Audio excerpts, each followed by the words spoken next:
Kimchi, dubu, same weight. 당면 and mandupi. Crush dubu and chop kimchi. Use medium heat and some cooking oil. Stir fry dubu first and then kimchi. Cook for a while and add 당면. It'll absorb excess water. Keep frying for 2 minutes more. Let stand until cool enough to handle.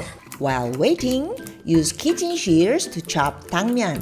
Bring your mandupi, wet the edges and add fillings. Just fold it in half for fried mandu. For steam or soup, fold, wet one end and attach both ends together. Super easy. Fry mandu for 5 minutes in low heat or steam it for 10 minutes. You want to keep them for later use?